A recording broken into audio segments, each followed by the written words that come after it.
اس سے پہلے کہ تم میرا امتحان لو میں خود ہی تمہیں تمام تفصیلات بتا دیتا ہوں۔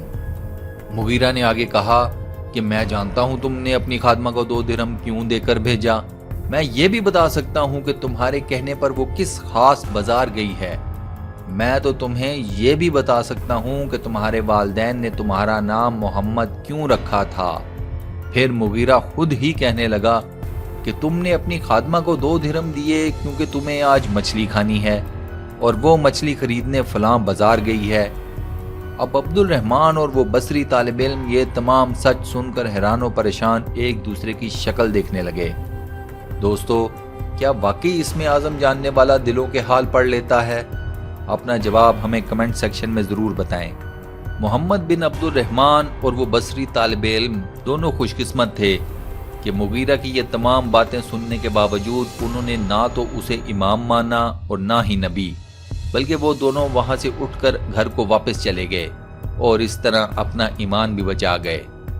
کوفہ شہر میں مغیرہ کے مریدین کی تعداد میں روز بروز اضافہ ہوتا چلا جا رہا تھا۔ کچھ مریدین مغیرہ کو امام تو مانتے تھے مگر اسے نبی کا درجہ دینے کو تیار نہ تھے، مگر کچھ نہایت کمزور ایمان کے لوگ مغیرہ کو نبی بھی مان بیٹھے۔ مغیرہ بہت عجیب و غریب قسم کی باتیں کرتا تھا۔ وہ اس بات کا قائل تھا کہ اللہ تعالیٰ انسانی صورت میں نور کا ایک پیکر ہے، اس کے اعضاء حروف تہجی کی صورت پر ہے، اس کے دل سے حکمت کے چشمے پھوٹتے ہیں، تمام الہامی کتابیں اللہ تعالیٰ کے لباس سے وجود میں آئی ہیں۔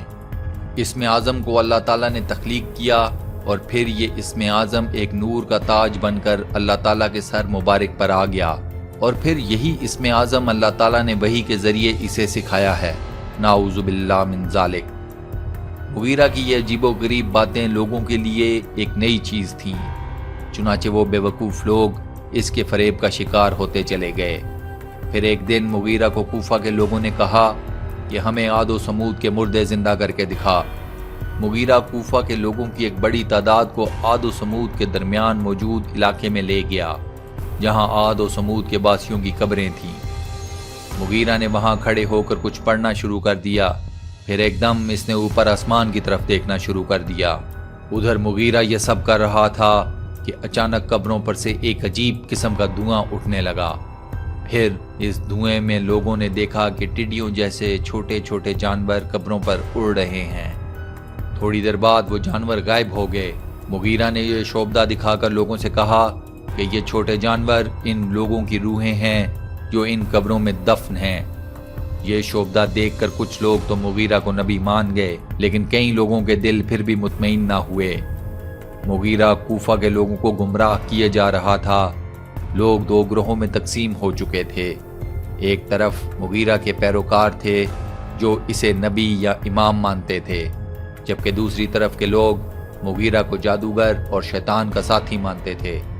ان دونوں گروہوں میں فسادات شروع ہوئے تو بات کوفہ کے گورنر خالد بن عبداللہ قسری تک جا پہنچی۔ خالد بن عبداللہ قسری نے 119 ہجری میں مغیرہ بن سعید اجلی کی گرفتاری کا حکم جاری کر دیا۔ مغیرہ اور اس کے 6 پیروکاروں کو پکڑ کر گورنر کے دربار میں لا کھڑا کیا گیا۔ دربار میں کوفے کا قاضی اور علماء کی ایک بڑی تعداد موجود تھی۔ خالد نے خود مغیرہ سے سوال کیا کہ کیا وہ نبی ہونے کا دعوے دار ہے؟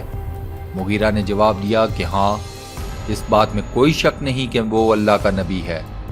اس پر خالد نے مغیرہ کے پیروکاروں سے پوچھا کہ کیا وہ مغیرہ کو نبی مانتے ہیں؟ وہ 6 کے 6 بولے ہاں بالکل، وہ مغیرہ کو سچا نبی مانتے ہیں۔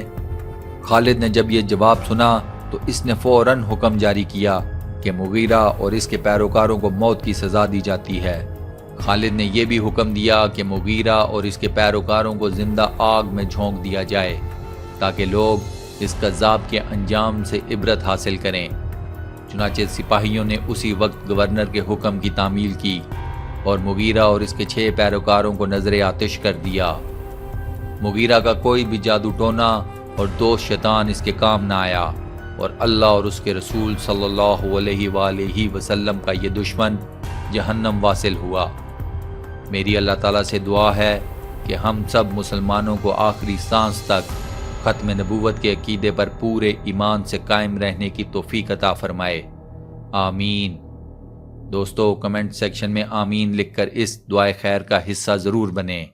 شکریہ۔